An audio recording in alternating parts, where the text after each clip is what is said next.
ഈ ടൈപ്പിലൊരു ബീഫ് കറി നമുക്ക് വെച്ച് നോക്കിയാലോ.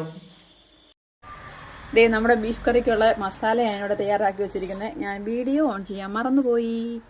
അപ്പം ഞാൻ പറഞ്ഞുതരാം എന്തൊക്കെയാണുള്ളത്. ഒരു അരമുറി തേങ്ങയുണ്ട്, ഒരു 2 സ്പൂൺ എരിവുള്ള മുളക് പൊടി, ഒരു 2 സ്പൂൺ മല്ലിപ്പൊടിയുണ്ട്, ലേശം മഞ്ഞൾപ്പൊടി, പിന്നെ 1 ടീസ്പൂൺ പെരിഞ്ജീരകമുണ്ട്, ഒരു 1/2 ടീസ്പൂൺ കുരുമുളകുണ്ട്, പിന്നെ 2 ഏലക്കായും 1 ഗ്രാമ്പൂ, അപ്പോൾ ഒരു തണ്ട് കറിവേപ്പില. ഇതെല്ലാം കൂടി ഇട്ട് ഞാൻ നല്ലതായിട്ട് വറുത്ത് വെച്ചിരിക്കുന്നതാണ്. ഈ മസാല നമുക്ക് നല്ലതായിട്ട് അരച്ച് വേണം അതിനകത്ത് ചേർക്കാനും.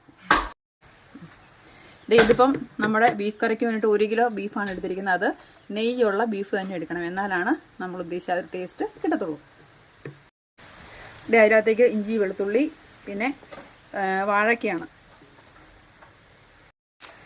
ഒരു തണ്ട് കറിവേപ്പില, ആവശ്യത്തിന് ഉപ്പ്. നമ്മൾ റെഡിയാക്കി വെച്ച മസാല ഞാൻ നല്ലതായിട്ട് മിക്സിയിൽ അരച്ചെടുത്തതാണ്. അത് വെള്ളം തൊടാതെ അരച്ചെടുക്കണേ. സ്പൂൺ ചേർക്കുക. അത് നല്ലതായിട്ടൊന്ന് കൈ വെച്ച് തിരുമ്മി കൊടുക്കണം. ഇനി നല്ലതായിട്ട് വേവിച്ചെടുക്കും. നമ്മുടെ ബീഫ് ഇവിടെ വെന്തിട്ടുണ്ട്. കടുക് വറുക്കാം. ചട്ടി ചൂടായി, കുറച്ച് എണ്ണ ഒഴിച്ച് കൊടുക്കുക. കടുക്, 2 ഉലുവ, കുറച്ച് ചെറുള്ളി, ബീഫ് ഇട്ട് കൊടുക്കുക. ബാക്കി മസാലയും കൂടി ചേർത്ത് കൊടുക്കാം. അപ്പം നമ്മുടെ കറി റെഡി ആയിട്ടുണ്ട്. എല്ലാവരും പാകത്തിന് വെള്ളമൊക്കെ ചേർത്ത് ചാറൊക്കെ റെഡിയാക്കുക. ലാസ്റ്റ് കറിവേപ്പില തൂക്കി കൊടുക്കുക.